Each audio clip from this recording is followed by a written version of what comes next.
Ate Kits, may kapatid po ba kayo? Tanong sa akin ni Adrian. Border namin. Ha? Oo, mga lalaki. Bakit mo naman natanong? Taka kong tanong pabalik pagkatapos kong sagutin ang tanong niya. Ay, sayang naman pala. Magpapareto sana ako kasi sure ako na kasing sexy mo rin sana sila. Kung meron. Sagot niya. Ewan ko sa'yo, bolero. Natatawang sabi ko. Pero wala eh, mga lalaki na lahat ng mga nakakatanda kong kapatid. Hay, ikaw na lang kaya? Aniya na ikinagulat ko. Huwag mo akong biruin ng ganyan, Adrian. Napakamot siya sa kanyang ulo. Inosente siyang gumiti at tumitig sa akin. Kung single ka lang, Ate Kits, sinunggaba na kita agad. Ang hirap kayang magpigil sa tuwing nasa harap na kita. Una pa lang, alam ko nang mali. Hindi ko alam bakit hinayaan ko ang sarili na bumigay sa tukso. Hindi ko mawari kung bakit hinayaan kong mahanap sa iba ang pagkukulang sa akin ng aking asawa. Isang magandang pagbati sa lahat ng mga nakikinig at nagsusubaybay sa channel na ito. Tawagin niyo na lamang ako sa Palayaw na Kits. 3 taon na akong kasal kay Dave, isang accountant. Nung unang 2 taon ng aming pagsasama, ay masasabi kong sobrang saya namin. Yung saya at glow kapag bago kayong kasal. Active kami sa lahat ng bagay. Sinasabi nga ng mga kakilala namin na couple goals daw kami, financially stable, at nagagawa ang mga bagay na gusto naming gawin bilang mag-asawa. Puno kami ng mga pangarap at mga goals na nais i-achieve. Pero sa isang iglap lang, ay nagbago ang lahat sa aming dalawa. Ilang beses naming sinubukan na magkaanak, ngunit wala talaga.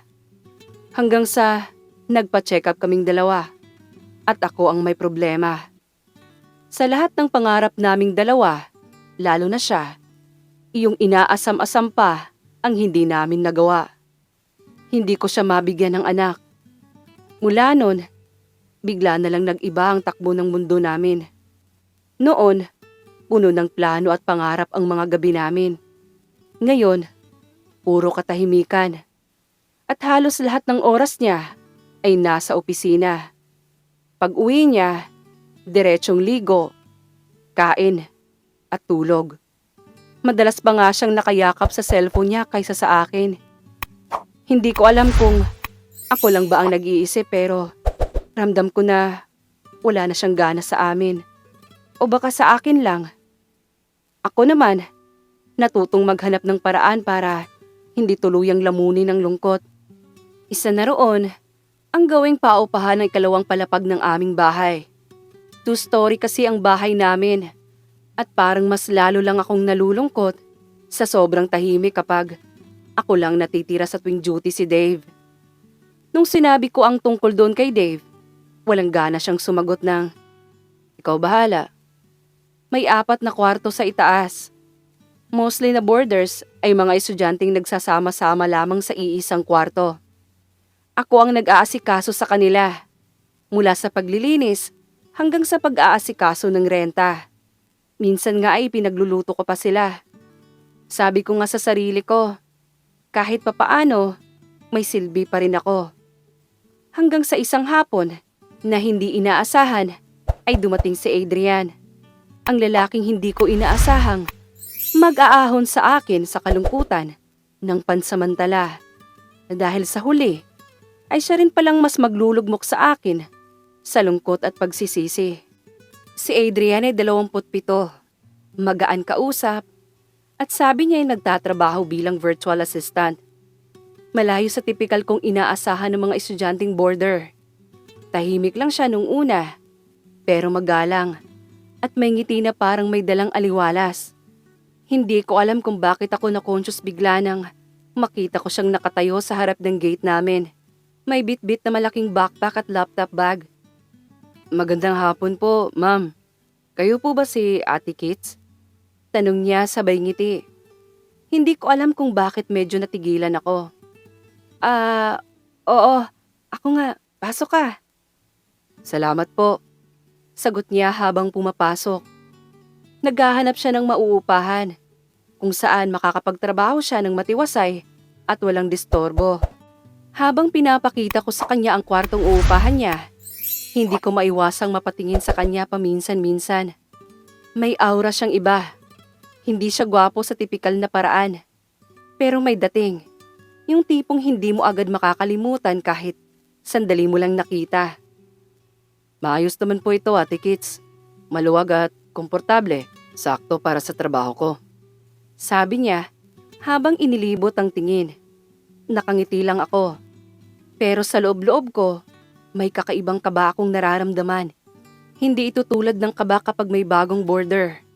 Para bang may munting apoy na biglang sumindi sa lugar na matagal nang nanlamig. Pag alis ko ng kwarto niya, saglit akong huminga ng malalim. Ano ba to, Kits? Border lang siya. Huwag kang magpapaapekto. Bulong ko sa sarili. Pero hindi ko maikakaila. Simula ng araw na yon, parang nagkaroon ng bago sa loob ng bahay. At sa loob ko. Sa hindi inaasahan, doon nagsimula ang lahat. Mabilis lumipas ang unang linggo ni Adrian sa bahay. Tahimik lang siya sa kwarto niya kapag nagtatrabaho. Pero kapag lumalabas para kumain o magtimpla ng kape, hindi siya nakakalimot magpaalam o bumati. Simple lang, pero ramdam ko ang respeto. Ate Kits, salamat po sa kape ha. Ang sarap ng timpla nyo. Sabi niya minsan, hawak ang mug habang nakaupo sa mesa. Ngumiti lang ako. Ay wala yun, instant lang naman yan eh. Pero kahit ganon, tumibok ang puso ko ng kakaiba. Isang simpleng papuri. At para bang may nagising na parte ng pagkatao ko na matagal ng tulog. Kung ikukumpara ko, halos hindi na ako napapansin ni Dave. Uuwi siya galing trabaho, kakain, tapos tulog na. Minsan nag-uusap pa kami, pero tungkol lang sa bayarin, groceries, o schedule niya. Wala nang lambing. Wala nang tingin na dati kong hinahanap-hanap. Si Adrian. Iba. Minsan, nagkasabay kaming maghugas ng pinggan. Dapat siya lang, kasi nahihiya ako kapag inaabala ko ang mga border. Pero mapilit siya. Ate Kits, kayo na po nagluto tapos kayo pa maghuhugas? Ako na. Ay nako Adrian, ayos lang. Bahay ko naman to. Ngumiti siya. May kindat pa na hindi ko inaasahan. Di lalo ay dapat ako ang tumulong. Baka isipin ni Sir Dave, pinapabayaan ko kayo rito. Natigilan ako. Hindi ko alam kung biro lang ba yon o may laman. Pero bago pa ako makasagot, kinuha na niya ang sponge at nagsimulang maghugas. Tumayo na lang ako sa tabi, nakamasid. At sa di ko inaasahang dahilan, nahuli ko ang sarili kong nakatingin sa mga kamay niyang mabilis gumalaw. Bakit ba ang weird ng pakiramdam ko? Nung gabing yun, bago ako matulog, hindi ko maiwasang isipin ang mga simpleng bagay na ginagawa niya. Ang pagbati niya tuwing umaga, ang mga simpleng biro, ang mga papuri niya sa pagluluto ko, mga bagay na hindi ko na naririnig kay Dave. Isang gabi, nagkape ulit siya sa kusina. Nakaupo siya habang nakaharap sa laptop. Ang tahimik niyo po, Ate Kits. Napapansin ko lang. Para kayong laging malayo ang iniisip. Napatingin ako sa kanya. Ganun ba? Siguro pagod lang. Ngumiti siya. Diretso ang mga mata sa akin. Sayang naman. Ang ganda niyo pa naman kapag nakangiti. Parang biglang bumagal ang oras. Hindi ko alam kung anong isasagot. Kaya natawa na lang ako para maibsan ang tensyon. Nako, Adrian, marunong ka pa yatang mambola. Pero totoo, hindi iyon simpleng bola. Ramdam ko, may laman ang mga salita niya. At kahit anong pilit kong huwag pansinin, aaminin ko sa sarili ko. Kinilig ako. Pag-akit ko sa kwarto, natigilan ako bago pumasok. Napahawak ako sa dibdib ko. Ang lakas ng tibok nito. Anong nangyayari sa akin? Border ko lang siya. At may asawa ako. Pero sa loob-loob ko, Isang bagay ang malinaw. Matagal ko nang hindi naramdaman ito. At yun ang bagay na kinatatakutan ko. Habang tumatagal, lalong nagiging komplikado ang presensya ni Adrian sa bahay. Sa bawat simpleng kwento namin sa kusina, sa sala, o kahit sa labas ng pintuan habang nagpapahangin, unti-unti kong nararamdaman na hindi lang basta border ang turing ko sa kanya. Isang gabi, habang naguhugas ako ng baso, lumapit siya sa tabi ko. Ang lapit niya. Ramdam ko ang init ng hininga niya sa gilid ng mukha ko. Pwede pala kayong artista, Ate Kits. Bulong niya. Kung ganyan lagi ang ayos nyo. Natigilan ako. Nakatingin sa mga bula ng sabon. Nako, Adrian, baka wala ka lang tulog kaya kung ano-ano nang sinasabi mo. Ngumisi siya. Hindi po. Hindi ako nagbibiro. Alam nyo, ang ganda nyo kapag nakakunot ang noo nyo. Lalo na kapag abala kayo sa ginagawa. Ang sexy tingnan. Ramdam ko ang pamumula ng pisngi ko. Hindi ako makatingin sa kanya. Pero naramdaman ko ang marahang pagdikit ng kamay niya sa braso ko. Para bang natural lang.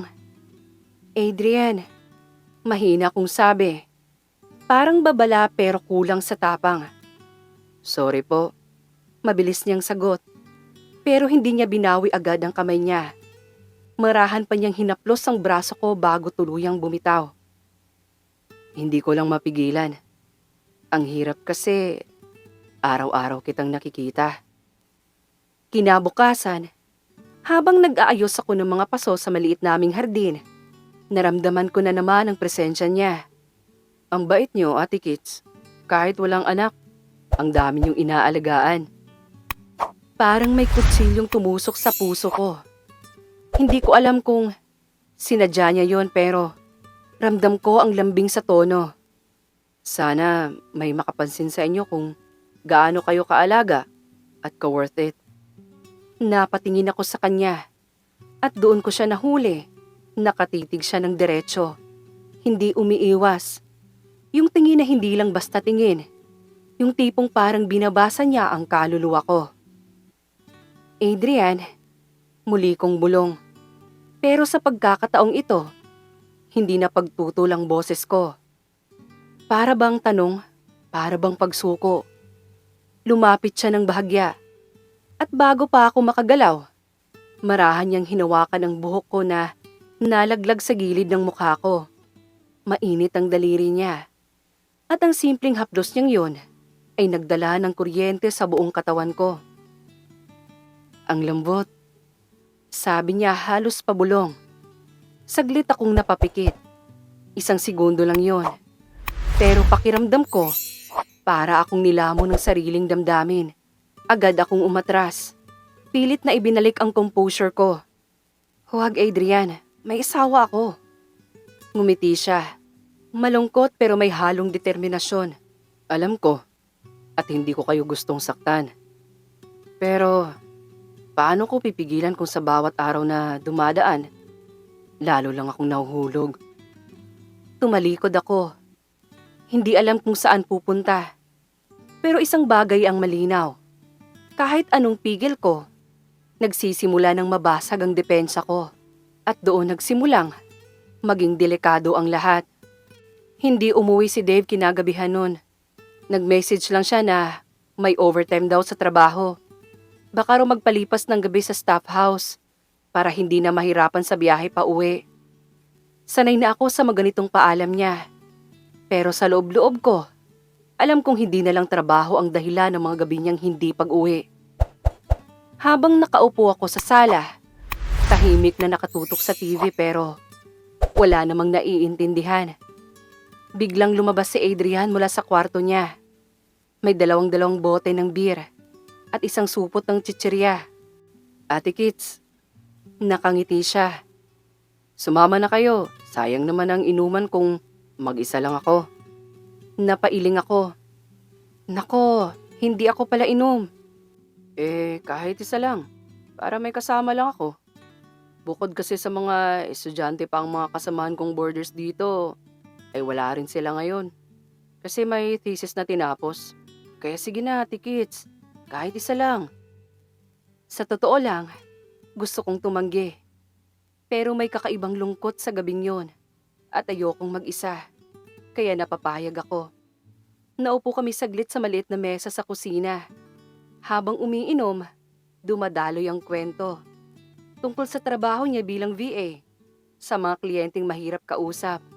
Hanggang sa mga pangarap niya na magkaroon ng sariling negosyo balang araw. Ako naman, nagkwento tungkol sa mga nakaraan ko. Kung paano ko gustong magkaanak, pero hindi na kami nabiyayaan ni Dave. At kung paanong unti-unting nagbago ang asawa ko mula nang malaman yon. Tahimik siyang nakinig. Hindi siya sumabat. Hindi nangusga. Tanging tingin lang ang kanyang sagot. Yung tingin na para bang gusto niyang akuin lahat ng sakit na dala ko. Ate Kits, malumanay niyang sabi. Habang pinupunasan ang gilid ng labi ko ng daliri niya. Dahil may natirang patak ng beer. Hindi niyo deserve maramdaman yan. Wala naman kayong kasalanan. Hindi niyo kasalanan. Natigilan ako. Nakatingin sa kanya. At bago ko pa mapigilan ang sarili ko, napalunok ako. At ramdam ko ang bilis ng tibok ng puso ko. Adrian, tama na yan. Bulong ko, mahina at nanginginig. Pero hindi siya umatras. Dahan-dahan siyang lumapit. Inilapit ang mukha niya sa akin. Ang hirap pigilan. Ate Kits, ang hirap pigilan kapag ikaw ang kaharap ko. At bago pa ako makapagsalita, dumampi na ang labi niya sa labi ko. Mainit, mapusok, at sa halip na itulak siya palayo, napapikit ako at gumanti. Isang halik lang dapat, pero naging sunod-sunod. Hanggang sa hindi na namin namalayang, pareho kaming tumayo. Magkadikit pa rin ang mga labi habang naglalakad papunta sa kwarto niya. Nang magsara ang pinto, doon tuluyang bumigay ang lahat ng depensa ko. Ang mga kamay niya, ang mga halik niya, ang bawat dampi ng balat niya sa akin.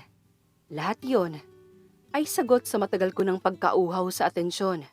Sa lambing, sa init na hindi ko na natagpuan kay Dave. Alam kong mali, alam kong kasalanan. Pero sa gabing yon, pinili kong maging mahina. Pinili kong maramdaman muli kung paano mahalin, kahit sandali lang. At doon nagsimula ang pagkakamali na hindi ko na kailanman mababawi. Isang pagkakamali. Iyon ang tawag sa nangyari sa amin. Kinabukasan, hindi ko siya matingnan ng diretsyo. Nahihiya ako. Dinudurog ng konsensya. Pero nang dumaan siya sa kusina, nakangiti pa rin siya. At saglit na hinaplos ang balikat ko bago siya lumabas. Sa simpleng haplos na yon, para akong kinuryente. Para bang nagpapaalala na kahit anong pilit kong iwasan, hindi ko na maitatanggi ang koneksyon naming dalawa. Minsan, kapag wala si Dave at wala ang ibang boarder sa bahay, bigla na lang siyang pumupunta sa kusina kung saan ako nagluluto. Lalapit siya sa likod ko, yayakapin ako ng mahigpit, ididikit ang mukha niya sa leeg ko. Namiss kita, bulong niya. Ramdam ko ang init ng hininga niya. Adrian, tama na. Mahina kong pagtutol. Pero sa bawat halik niya sa bato ko, natutunaw ang mga salita ko. Hanggang sa kusa na akong pumipikit, bumibigay, at tinitigil ang pagluluto para gantihan ang yakap niya. Ilang beses naming inulit ang kasalanan sa mismong paupahan. Sa mismo naming tahanan. Sa sala kapag walang tao. Sa maliit na kusina kapag hating gabi na. At minsan pa, sa mismong opisina ni Dave. Sa itaas kung saan siya dapat nagtatrabaho kapag nasa bahay. Doon namin tinanggal ang lahat ng takot, ang lahat ng alinlangan. Baka may makakita. Bulong ko habang nakasandal sa mesa. Nanginginig ang boses ko. Wala, tayo lang. Sagot niya habang hinahaplos ang mukha ko. Sabay nagtagpo na naman ang labi namin. Mas mapusok, masabi kaysa dati. Sa bawat pagkakataon ay mas nagiging delikado, mas naging hayok. Hindi na lang ito tungkol sa init ng katawan, kundi parang may hinahanap akong hindi naibigay ni Dave. At kay Adrian, kahit alam kong mali, sa kanya ko nahanap ito. Pagkatapos ng bawat sandali naming magkasama, babalikan ako ulit ng guilt. Uupo ako sa kwarto, tititigan ang singsing ko, at iiyak ng tahimik. Pero sa tuwing darating si Dave galing trabaho, pagod at malamig, na parang wala na akong halaga sa kanya, doon ako muling nadadapa. Doon ako muling nahuhulog sa bisig ni Adrian. Hindi ko alam kung paano ko mapipigilan ang sarili ko. Ang dapat isang beses lang na pagkakamali, ngayon ay naging lihim naming relasyon. At habang tumatagal, lalong humihigpit ang tali. Sa bawat pintig ng puso ko, ramdam ko ang kabog ng kasalanan. Pero sa bawat haplos niya, sa bawat titig niya, ramdam ko rin kung gaano ko ito hinahanap. At ngayon, hindi ko alam kung paano pa ako makakaalis. Lumipas ang mga linggo, napansin kong ako na mismo ang naghahanap ng dahilan para mapalapit kay Adrian. Napansin kong ako na mismo ang gumagawa ng paraan. Kapag wala si Dave, lagi kong tinitiyak kung nasa bahay si Adrian. Gumagawa ako ng palusot, magdadala ng pagkain sa kwarto niya, manghihiram ng gamit, o kaya naman ay kakatok lang na parang wala lang. Pero sa bawat katok, may lihim akong inaasahan. Isang hapon, habang nasa opisina si Dave, ay walang ibang boarder. Kumatok ako sa kwarto ni Adrian. Binuksan niya agad. At parang nagulat nang makita ako, dala ang isang platong pansit na niluto ko. Para sa'yo, sabi ko, pilit na ngumiti. Salamat, Ate Kits. Sagot niya, pero bago niya pa maisara ang pinto, pinigilan ko siya at pumasok. Nanlaki ang mga mata niya. Bakit? Hindi ko siya pinagsalita. Inilapag ko ang plato sa mesa at humarap ako sa kanya. Ramdam ko ang bilis ng tibok ng puso ko, pero mas matindi ang init ng kagustuhan kong muli siyang makasama. Adrian, mahina kong bulong. Sabay hinaplos ang pisngi niya. Ayokong tigilan to. Hindi na siya nagsalita. Agad niyang sinunggaba ng labi ko. At doon na nagsimula ang mapusok na tagpo. Hinila niya ako papalapit. Isinandal sa pinto. At sa bawat halik niya ay parang apoy na hindi ko na kayang apulahin. Ang mga kamay niya gumapang sa katawan ko. At ako na may mahigpit na kumapit sa kanya. Ayaw ng bitiwan. Para kaming dalawang taong gutom na gutom. Walang pakialam kung sino ang makakarinig. Walang pakialam kung saan hahantong. Inakan niya ako papunta sa kama. At doon, mas naging matindi ang lahat. Sa bawat yakap, sa bawat halinghing na pilit kong pinipigilan, alam kong mas lalo kaming nalulubog sa pagkakamali. Ate Kits, bulong niya habang nakapatong sa akin. Baka marinig tayo. Tayong dalawa lang sa bahay, Adrian. Sagot ko, halos pabulong, pero puno ng pananabik. At doon, tuluyan na akong nagpaubaya. Sa kwarto niya, kung saan dapat ay simpleng pahingahan lang, doon kami paulit-ulit na nagkasala. At doon ako nakahanap ng init at atensyon na hindi ko na naranasan kay Dave. Pagkatapos, nakahiga kami sa tabi ng isa't isa. Parehong hingal at pawis. Nakatingin ako sa kisame, habang siya namay nakayakap sa akin. Sa isip ko, libu-libong tanong ang dumadating. Paano kung mahuli kami? Paano kung malaman ni Dave? Pero kasabay ng takot, nandoon din ang kakaibang saya. Isang kasiyahan na hindi ko maipaliwanag at hindi ko rin kayang pigilan. Ako na mismo ang naghahanap. Ako na mismo ang nagtataksil. At sa bawat araw na lumilipas, lalo lang akong lumalalim sa kasalanang ito. Ngunit napatunayan ko sa aking karanasan na ang lahat ng kasalanan, gaano man kagaling itago, may hangganan. At dumating din ang araw na yon para sa amin ni Adrian. Isang gabi, nakatulog si Adrian sa kwarto. Hindi ko namalayan na pasado 2:00 na pala ng umaga. Wala si Dave. Sabi niya, uuwi siya, late galing sa overtime. Pero nang biglang bumakas ang pinto ng boarding house at marinig ko ang yabag ng mga paa niya, halos mamatay ako sa kaba. Adrian, gising! Si Dave!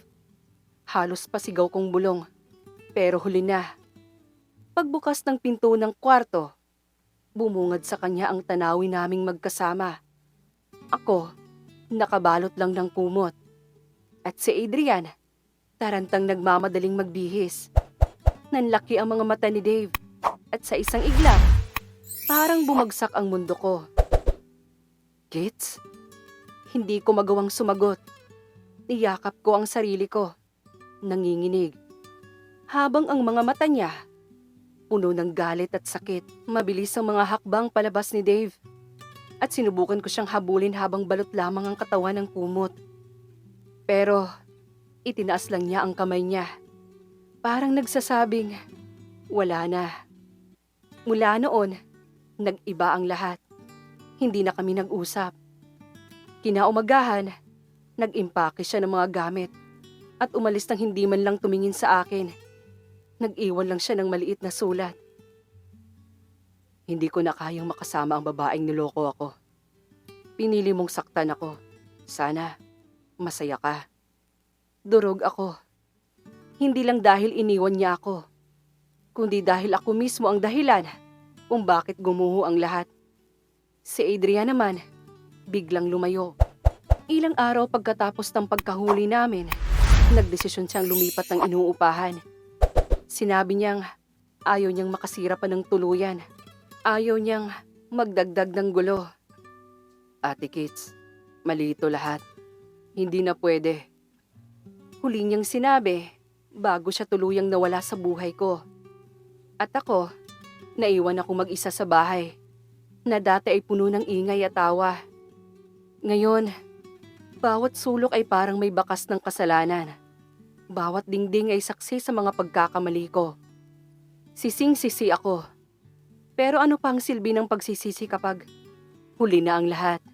Minsan, tinititigan ko ang singsing ko sa mesa. Iniisip ko kung paano ko nagawang ipagpalit ang isang relasyon na itinayo namin ni Dave sa loob ng ilang taon. Kapalit ng ilang gabi ng init at tukso. At oo, totoo.